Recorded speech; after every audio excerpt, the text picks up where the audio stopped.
Hi, my name is Gabriel Elo, and I will be talking to you today about my recent trip from Los Angeles, California, all the way to Portland, Oregon, and eventually Seattle, Washington. So we're going to go ahead and start over here, and you can see the pictures already up. This is my apartment complex in Northridge, California, and this is just a couple of blocks away from Cal State Northridge and the Northridge Mall. So from here, we took an Uber up the 118, down to the 5 for about 20-25 minutes, and made our way right here, which is the Bob Hope Airport in Burbank. And I think this is a really cool airport because it's actually a lot smaller than the famous Los Angeles International Airport. And it's a much more private scenery, like I said, since it is a smaller airport. And it's actually my first time at Bob Hope Airport. So I thought that was pretty cool. So from there, we flew all the way up north past Bakersfield,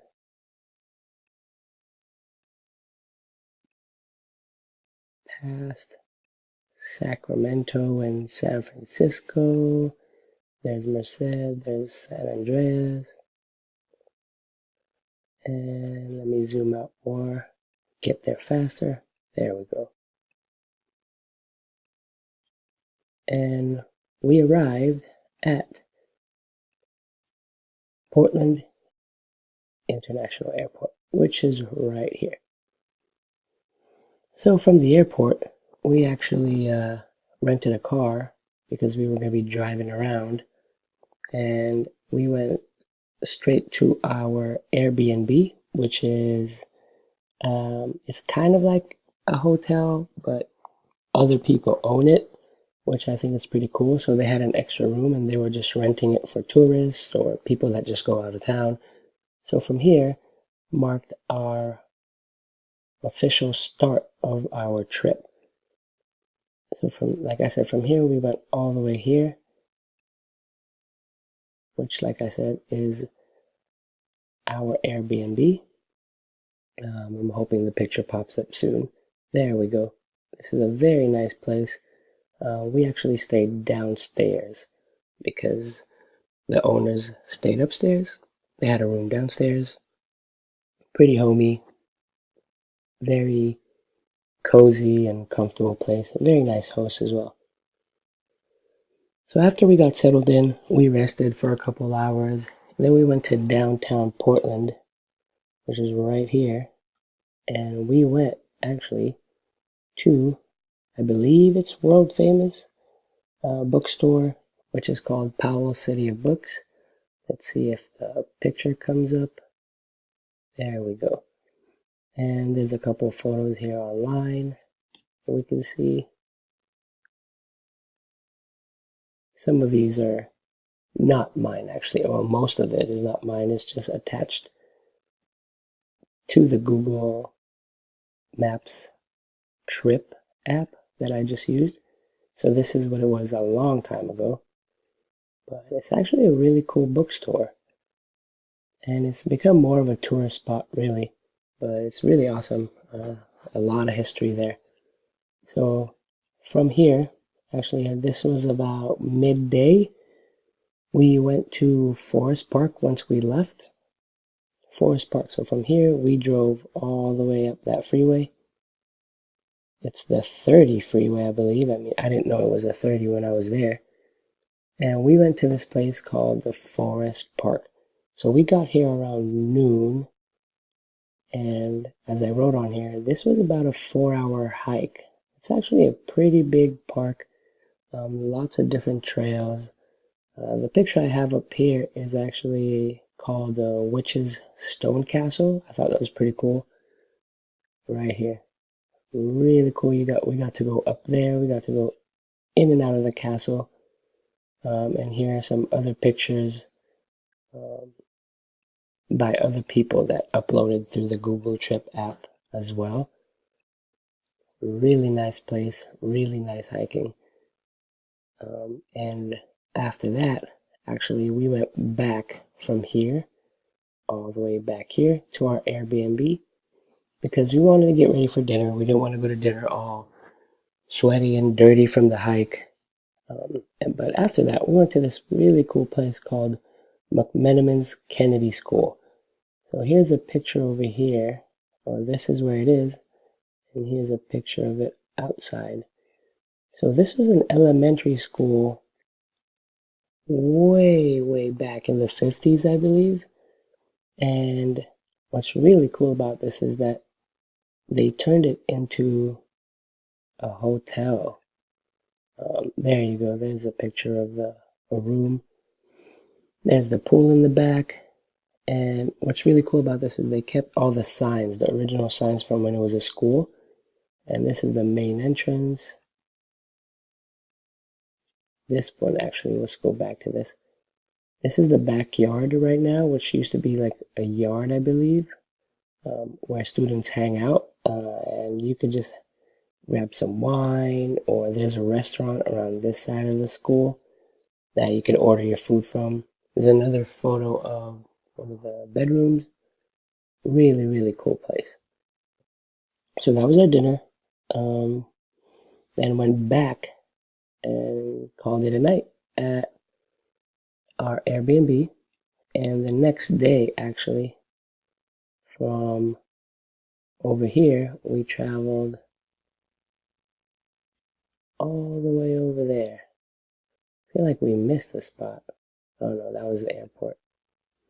So all the way from here, we drove about an hour over here. This place is called Multnomah Falls. It's a very famous waterfall.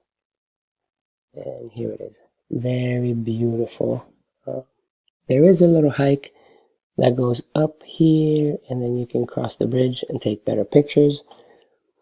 But due to our road trip coming ahead, we decided not to do that. We just stayed around this area to take pictures and enjoy the site. As you can see, there's people over there. Very, very nice waterfall. Here's some more pictures. That was obviously taken closer. It's probably at the bridge at the top of the other pictures that we just went through. And this is how it looks when it's icy, which I heard is pretty cool, but I was not there when it was icy. Look at that.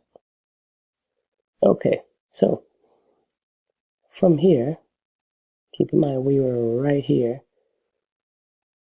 We drove back here and then north on the 5 freeway all the way up here. Took us about 2 to 2.5 hours because there was some traffic because it was the weekend when we went. So we actually passed downtown Seattle, which is right here, and we stayed at another Airbnb in Ballard, Washington. This is the house. It's just northwest of Seattle, downtown Seattle. It's a new and upcoming neighborhood. Very, very nice and cozy place as well. This was where we will be staying for the next 2 days, I believe, if I remember, 2 or 3 days. 2 nights and 3 days. There you go. So we got there, settled in right away, and we actually just got dinner around the area. I don't remember quite the name of the place, just because we did go from come from the falls and then took a long road trip back. So we called it a night since we were going to be there for a few days.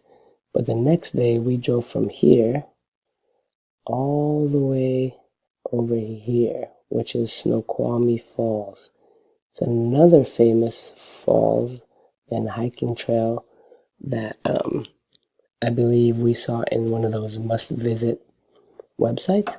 So this is another hour drive. So we started here and we ended up here.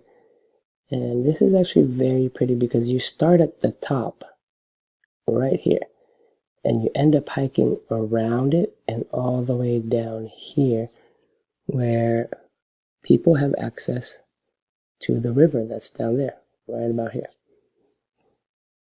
And there we go. Look, it's actually really beautiful. The water was really nice, clear, and fresh. I took some cool pictures over there. So it was a 2-hour hike, an hour going down to the river, hung out by the river, then another hour going back up. So from there, we went to downtown Seattle, where we visited one of my favorite places during the trip, which is called the Starbucks Reserve. This is by far one of my favorite places because I am a very, very strong coffee drinker. I love the taste of coffee. I love drinking it as much as I can in a day. And this is somewhere that we spent some time, hung out with, and actually the food that you find in other Starbucks across the country, or even around the world maybe, that a lot of it was made fresh here. So it tastes a lot different when you get it fresh compared to, buying it at another Starbucks where it's already been packaged. This was the last stop of the day. So then again, from here, we went back to over here to our Airbnb, called it a night. Next day, we went to the world famous Pike Place Market, which is right here. So if you see, a lot of it is around the same area that we're going to go to. This area right here is pretty much like downtown Seattle. Everything is really packed around this area right here. You go to a lot of places, a lot of food places,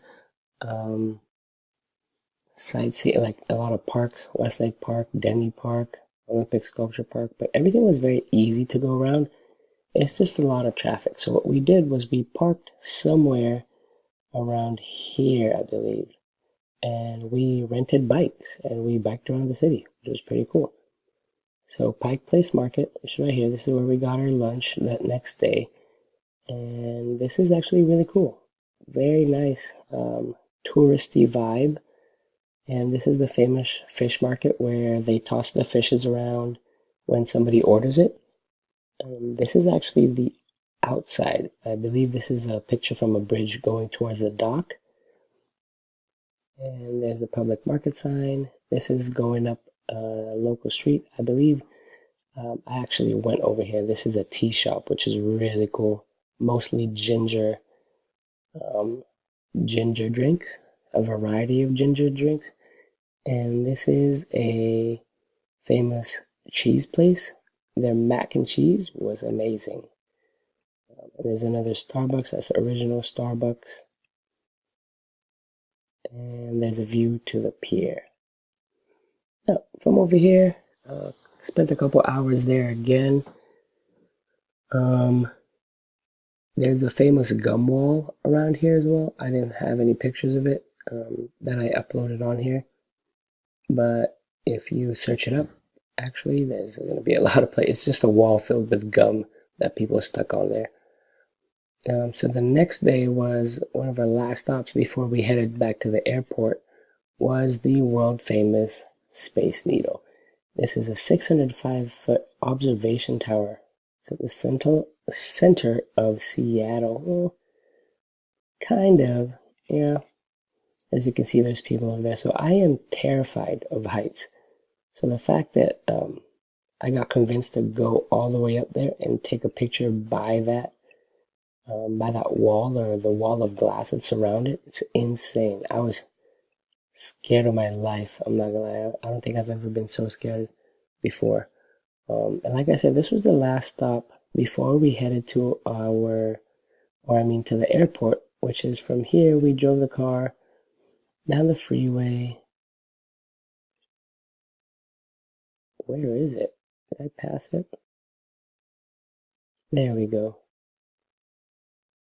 Oh, I didn't pass it. I had to go farther down. Seattle-Tacoma International Airport. So this was the last part of our trip, which meant we were on our way back home.